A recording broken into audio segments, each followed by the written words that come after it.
ito na muna si Nanay Estelita Tablati ng Bacolod. Finally, ay atin na makakausap para ho tayo starting tomorrow po bigyan na po sa inyo ng panibago pong kwento rin dahil ngayon mga kapatid may magandang balita tayo kay Nanay Estelita Tablatin. Ano ba ang kwento ni Nanay Estelita, baby girl? Eto na si Nanay Estelita nga po mula sa Bacolod City, 67 years old. Dating, manigurista. May palaka ba dyan, baby?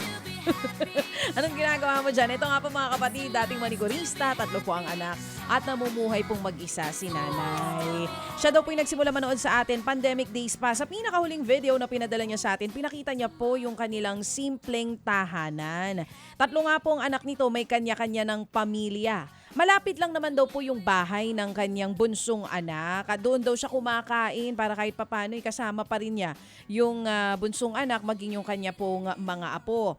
Ito pong anak niya ay nagtitinda ng wallets at mga bags. Sa pinakahuli nga po mga kapatid, nung una natin siya makausap kung saan dadalhin, yung 2,000 piso. Nung unang-una pa, July 28 po ito, ang sabi ni Nanay, pangpa-check up po sa mata niya. Kasi sumasakit na daw, tapos bibili daw ng eye drops hanggang sa nakausap natin siya muli nitong August 4. At dito na nga po nag-ambag-ambagan yung ating mga Happy Anonymous para po dito sa pagpapa-opera sa kanyang glaucoma. At mga kapatid, ngayon meron tayong bagong update.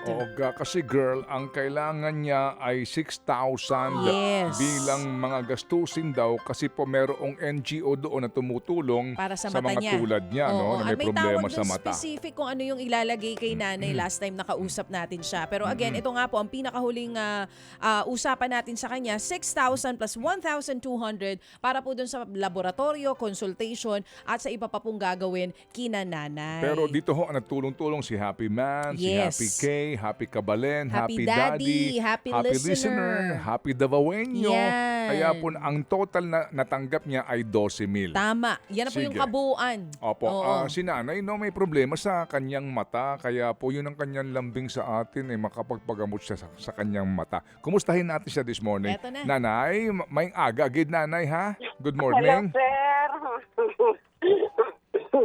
Good morning. Magandang umaga, sir. Kumusta ikaw Nanay? Okay na, sir, ang mata ko, sir. Okay na. Oo. Maraming salamat sa inyo. Okay na ikaw sa mata mo Nanay? Opo, sir. Okay, sige. So, Nanay, kasi nung una, naalala ko, may sinasabi ka, may problema ka sa iyong pader ba yun ng bahay mo? Pero sabi ko sa inyo, ano bang gusto mong unahin? Yung mata mo o yung pader? Hindi po, sir. Tapos na po ang mata. Ang bahay, hindi yun pa, sir. Bubong talaga. Bubong. Bubong pala tama. Oo. Ay, sorry, no? Sa inyo palang bubong, no? Oo. O, sige. Oo. Okay, so, okay na mo, Nanay, sa inyong mata? Opo, sir. Okay na po, sir. O, ano ba ang problema sa bubong niyo ulit? Nagkatulo ng ulan? Oo, sir. Basta ako talagang hinigaan ko at tulo. Sa hinihigaan mo mismo. Mga pilang asim ang kailangan mo dyan? Walo, sir. Ng 12 ang haba. Walong asim na 12 kapye ang isa? Oo, ang haba. 12 ang haba. Magkano man? Pila man ang usa? Ang alam ko, sir, kahit magkano na lang, sir. Hindi. Ako na lang Nagtanong na ba kayo doon sa hardware? Magkano ang isang piraso ng SIM? opo, Magkano sir. isa? Magkano isa?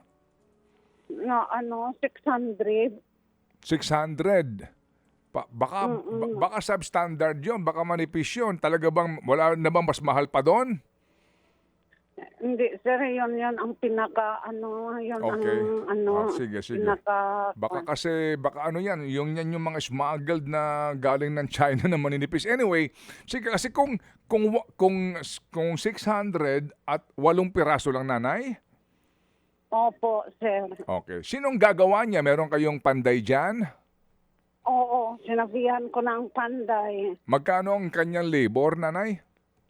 Ang libro, sabi niya, 3,500 daw.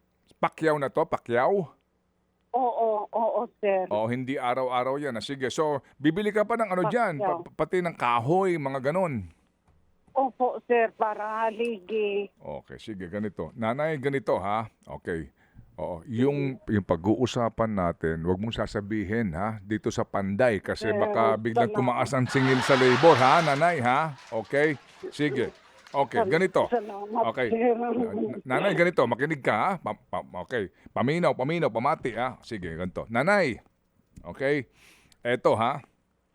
Meron kayong matatanggap galing kay Happy Attorney 15,000. Uy, salamat po. Okay. Hindi pa tayo tapos, ha? Si nanay umiiyak na Nanay, okay. Hindi pa tayo tapos, ha? Meron ka ng 15,000. Tapos, meron ka pang tatanggapin na dagdag na 2,000 galing kay Happy Ex-Seminarista, 3,000 galing kay Happy 11 at 1,000 kay Kusinera. So, total nito, 15,000 plus 6,000, 21,000 papadala namin sa iyo. Salamat, sir. Okay na? Okay na? 21,000, nanay? Opo, sir. Laki na yun. Sobra na yun. Oo. Salamat. Oo. Laki Wag na mong yun. wag mong sabihin sa Panday na meron kang 21,000 kasi baka tagain ka sa labor kaagad, ha? Hindi, sir. Oh, quiet lang tayo, secret lang natin 'yan, nanay. Oh, sige, nanay, pasalamat ka na ha, kay Happy Attorney. Wow. Oh, kasi ang dami ho nag-aambag-ambagan kaya kami tumawag sa iyo ulit. Maganda rin po ito kasi nga kailangan po ninyo, sabihin na po natin 10 piraso yan. Kung 600 yan, that's only 6,000 pesos. Yes. So ang bilhin po ninyo, nanay, yung mas magandang klase, opo, para mas maganda na po yung inyo pong gagawin pong bubong sa bahay po ninyo, nanay. Pasalamat kayo sa kanilang lahat, nanay. Opo. Salamat po sa mga anonymous po, kay Happy Attorney, sa iba pa po. Salamat sa inyo, mga anonymous. Hindi ko po masaulad po. Opo. Salamat sa inyo. Gayon din sa Opo, opo. Ma'am sa Opo. salamat sa inyo. Diyos Opo. ko. Nakakatuwa.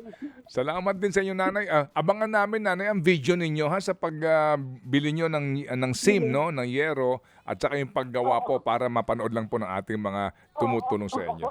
Opo, sir. Video. Okay. Sige. So, nanay, madaamugin salamat, gid, nanay, ha? Opo. Sir, salamat sa talaga sa inyo, sir. Sobra-sobra. Opo. Salamat po. Opo. Thank you. And to God be all the glory. Amen. Amen. My gosh. Praise God. Mga kapatid, brothers and sisters, saan ka pa? Dito na tayo sa totoo. Dito na tayo sa True FM. Mga kapatid, mag-subscribe and follow po kayo sa social media accounts ng True Network PH. Yan po kami. Hanapin nyo lang True Network PH, Facebook, Instagram, YouTube, TikTok, and podcast. Mapa Apple or Spotify man yan, mahahanap nyo kami. Lahat ng mga napapanood at napapakinggan nyo po sa programa, nasa social media accounts namin yan. So, paano mga kapatid? See you sa social media! Ito tayo.